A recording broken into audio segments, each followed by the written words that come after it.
in our body, which are like the colors of the rainbow. And the story goes like a long, long time ago when the first designer made, when the great designer made the first human model out of clay.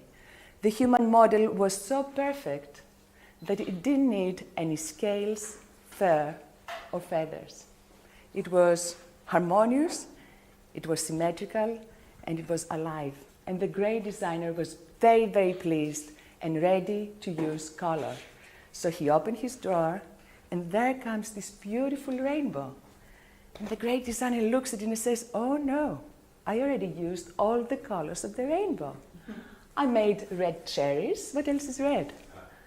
And you have to help me with what he made. Oranges. And I made oranges, and I made yellow lemons and bananas, and then I made green grapes and trees, and I made blue seas and sky. I made indigo starry nights, and I made violets and amethyst crystals. This creature is the best ever I made. I want to give it all the best. I want to give it power of thought, the choice, the freedom of choice. I think I will use all the colors of the rainbow on him to make it perfect. So he took red. He took, first of all, a big piece of clay, and he cut it in 7 even pieces. And then he took one of each color of the rainbow, and he mixed it together with each piece. And he had 7 different pieces of clay on the colors of the rainbow. And he started building the model again in a colorful way. And he put red on the feet for speed and courage. And he put orange in his tummy for good belly laughter. And he put yellow on the solar plexus, on the stomach, for cleansing and thinking. He put lovely green on the heart for love and best caresses. And he put blue on the throat for communication and articulation. He put indigo on the forehead for intuition and structure. And then he put lovely violet all around the head for inspiration and innovation. And a creature like that was never made before. And the great designer was really pleased and looked at the creature, and he felt good. But not for long. He said, he's supposed to have free choice and the power of thought. If he already has all the colors of the rainbow on him, how will he be able to choose what he wears? How will he be able to choose how he is? And that makes him feel free and happy. So that took him a little bit longer to think how to solve this problem. And he thought for 3 days and 3 nights and thought, how can this make this model better? And then he thought of another thing, and he took another big piece of clay, and very, very gently and very, very lovingly, he straightened it and made it bigger and bigger until it was lovely and smooth and soft. And lovingly he picked it up, and he covered the first human colored model with clay.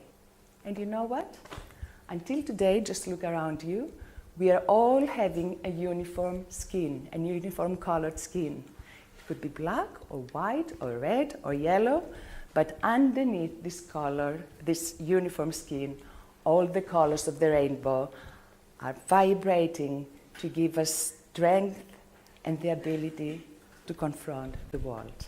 So that's the story of the little puppet, color face. I'm still very nervous. Thank you.